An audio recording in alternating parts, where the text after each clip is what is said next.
সুপ্রিয় দর্শক আসসালামু আলাইকুম, কেমন আছেন আপনারা? নিশ্চয়ই ভালো আছেন। আজকের ভিডিওতে আপনাদের সবাইকে স্বাগত জানাচ্ছি।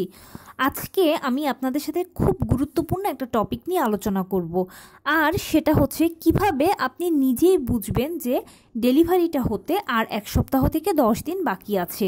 তাহলে চলুন মূল ভিডিওতে যাওয়া যাক। বাই দ্য ওয়ে, মূল ভিডিওতে যাওয়ার আগে একটা কথা বলি, আমি আমার চ্যানেলে pregnancy related, specially normal delivery related অনেক ইম্পর্টেন্ট তথ্য ভিডিও আকারে শেয়ার করে থাকি। এই তথ্যগুলো আমার পার্সোনাল এক্সপেরিয়েন্স ও আমার ডক্টরের সাজেশন থেকে নেওয়া।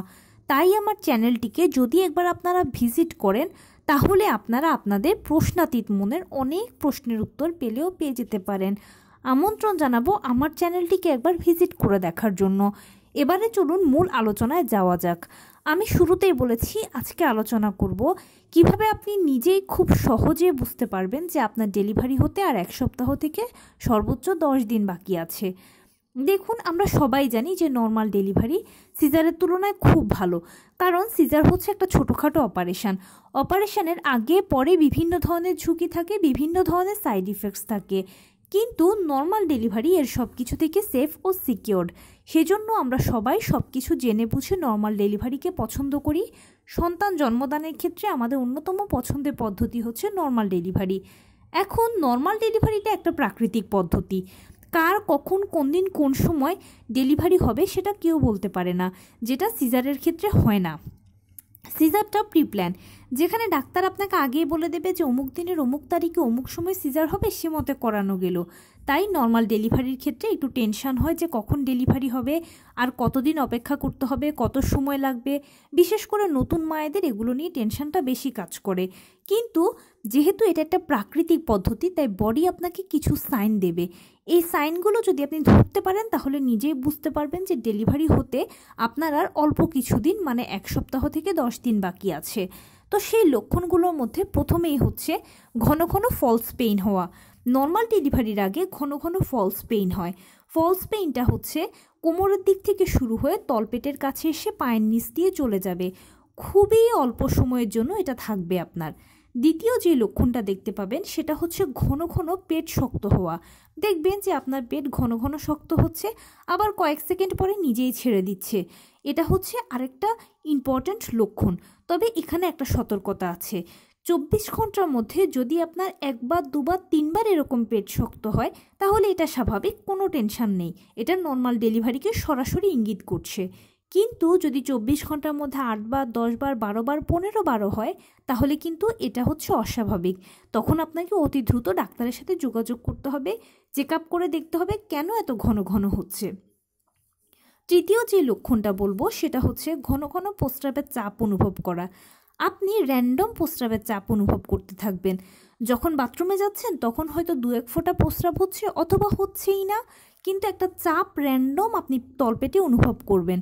এটা হচ্ছে বড় একটা লক্ষণ, কারণ আপনার বাচ্চা সেফালিক পজিশনে চলে গেছে। মানে নর্মাল ডেলিভারির জন্য যে পজিশনটা প্রয়োজন, সেফালিক পজিশন, মাথা নিচের দিকে, আপনার যৌনাঙ্গের দিকে, সেই পজিশনে সে চলে গেছে, যার ফলে আপনার ইউরিনারি ব্লাডারের ওপরে চাপ পড়ছে এবং এরকমটা হচ্ছে।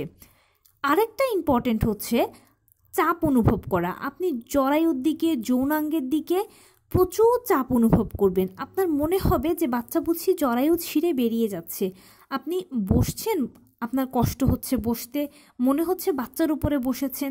এছাড়া আপনি যখন ওয়াশরুমে যাচ্ছেন তখনও মনে হচ্ছে বুঝি কিছু একটা বেরিয়ে গেল বা বেরিয়ে যাবে। এই ধরনের যখন চাপটা বেশি অনুভব করবেন, নিচের দিকে চাপটা যখন বেশি অনুভব করবেন, তখন ধরে নেবেন যে আপনার ডেলিভারি হতে আর এক সপ্তাহ থেকে 10 দিন বাকি আছে। সাধারণত এই লক্ষণগুলো যখন দেখা যায়, তখনই সর্বোচ্চ এক সপ্তাহ বা 10 দিনের ভেতরে পেইন এসে যায় এবং ডেলিভারিগুলো হয়ে যায়। তাই এই জিনিসগুলো খেয়াল রাখবেন। আর অতি অবশ্যই মনে রাখবেন যে নবম মাসের 37 থেকে 40 সপ্তাহ হচ্ছে নর্মাল ডেলিভারির আদর্শ সময়। কারো 37 সপ্তাহে ডেলিভারি হয়, কারো 38 সপ্তাহে হয়, কারো 39 সপ্তাহে হয়, কারো 40 সপ্তাহে হয়। তাই 40 সপ্তাহের মধ্যেই কিন্তু আপনার ডেলিভারিটা হয়ে যেতে পারে। এটা খেয়াল রাখবেন, লক্ষণগুলো দেখবেন। আর অবশ্যই 36 সপ্তাহ বা নবম মাসের লাস্ট চেক আপটা করিয়ে নেবেন। এতে আরও বেশি কনফার্ম হয়ে যাওয়া যাবে যে আপনার কি নর্মাল ডেলিভারি হবে নাকি সিজার হবে। নবম মাসের শেষ চেক আপে যদি দেখেন যে না মা বাচ্চা সবার সব কিছু ঠিকঠাক আছে, তাহলে ডেলিভারিটি ইনশাল্লাহ নর্মালে হবে। আর যদি কোনো সমস্যা থাকে তখন সেক্ষেত্রে সিজারের প্রয়োজন হবে, যেটা ডাক্তার হয়তো বা বলে দেবে আপনাকে। তো এই ছিল আজকের ভিডিও। কেমন লাগলো বলুন? যদি ভালো লেগে থাকে ও হেল্পফুল হয়ে থাকে তাহলে প্লিজ লাইক কমেন্ট শেয়ার করতে একদম ভুলবেন না। আর সেই সাথে আমার চ্যানেলটিকে সাবস্ক্রাইব করার বিনীত অনুরোধ রইল। পাশে থাকা বেল আইকনটি ক্লিক করে দেবেন যেন আমি ভিডিও আপলোড করার সাথে সাথে আপনারা নোটিফিকেশান পেয়ে যান। যদি কোনো প্রশ্ন থাকে কমেন্টসে জানাবেন, আমি রিপ্লাই দেব। প্লাস যদি কোনো পরামর্শ থাকে যে কোন বিষয়ের উপরে ভিডিও বানালে আপনারা উপকৃত হবেন সেটাও জানাবেন। আমি আপনাদের পছন্দের সর্বোচ্চ প্রায়োরিটি দেব। ভালো থাকবেন, সুস্থ থাকবেন। আসসালামু আলাইকুম।